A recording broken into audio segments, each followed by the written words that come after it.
ሰላም ሰላም ውድ ተመልካቾች እንዴት ናችሁ? አሁን ወሳኝ የሆነ መረጃ ይዤላችሁ መጥቻለሁ። ይህ መረጃ እንግዲህ ምንድነው?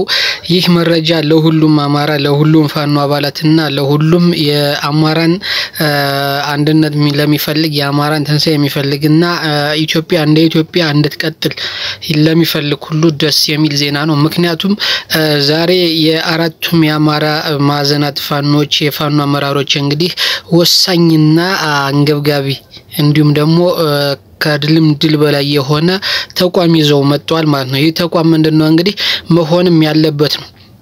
አሁን የአማራ ህዝብ የአማራ ወጣት የአማራ ፋኖ ተከፋፍሎ ባለበት ሰዓት መሪ መምረጥ ማለት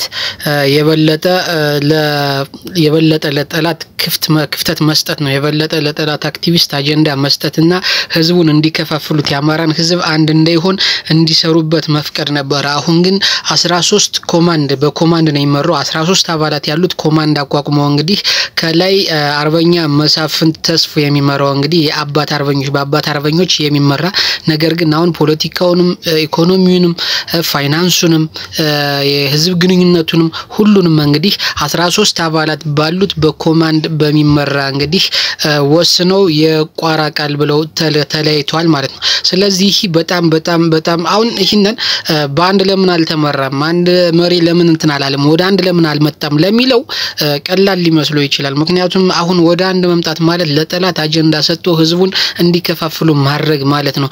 አሁን ግን ዘመነ መሪ ሆነ ስትለው ዘመነ ብቻውን አንድ መሪ አይደለም።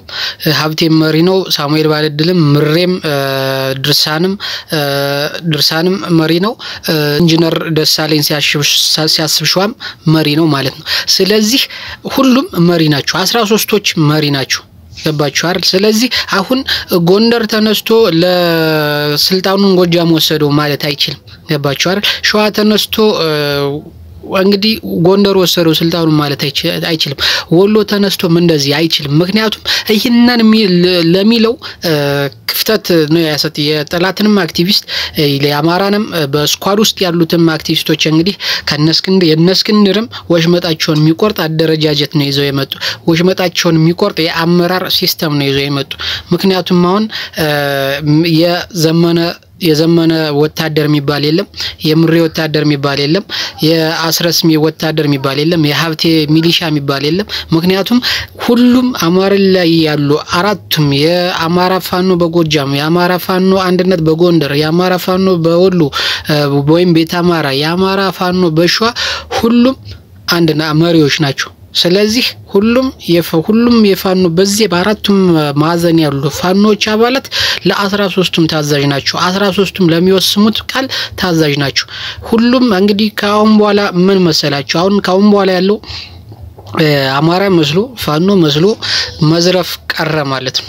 አሁን የሚቀረው እዚህ አደረጃጀት ላይ የሚቀረው አንድ የሆነ ሚዲያ ነው። አንድ ሚዲያ ነው የሚቀረው አንድ ሚዲያ። ይሄ ማለት ደግሞ ምንድነው? ለጠላት ኃይል ለነስክንድር ላሉት ለሁሉም አክቲቪስቶች አጸፋ የሚሰጥ እነሱ የሆነ ነገር ሲያነሱ ለዛ አጸፋ ሰጥቶ ኩምሽሽ አድርጎ የሚያስቀር ልክ እንደዚህ እንደፈጠረው የአማራ ፋኖ ብሔራዊ ኃይል ሁሉ ልክ እንደ የአማራ ፋኖ ብሔራዊ ኃይል የተባለ የሚዲያ ተቋም ያስፈልጋል። ምክንያቱም አሁን ወይ ዘመነ ወይ ምሬ ወይ ኢንጂነር ደሳለኝ ወይ ሀብቴ መሪ ሆኖ ቢመጡ ኑሮ አሁን በዚህ ሰዓት ማለት ነው በዚህ ሰዓት ለአክቲቪስቶች ለነስክንድርም በጣም ከፍተኛ የሆነ ክፍተት መስጠት ነበር ህዝቡን እንዲከፋፍሉ ማለት ነው። አሁን ለነዚህ አይነት ሲነሳ አጸፋ የሚሰጥ የሚዲያ ተቋም ያስፈልጋል። ሌላው 100% እርግጠኛ የሆንበት ስለሆነ በዚሁ መቀጠል ያለበት። ሌላው ደግሞ ደስ የሚለው ምንድነው? በበላይነት አሁን ዘመነ ቢመረጥ ዘመነ አይደለም በበላይነት የሚመረጥ አስተባባሪ በሚለው ነው ያዙት ብልጣታቸው ማለት ነው። ደስ የሚል ነገር ነው። ጎንደር ላይ ሀብቴ ቢመረቅ ልክ እንደዚህ የሚመራው በአባት አርበኞች ነው። ምን በነ አርበኛ መሳፍንት ተስፉ ነው። በቃ ከአንድ ድርጅትም በላይ ነው፣ ከአንድ መሪም በላይ ነው። አንድ መሪ 13 ራሳቸው ተመካክረው ነው የሚወስኑ። ስለዚህ ሁሉም አማራ ለነሱ ታዛዥና ለነሱ ቀን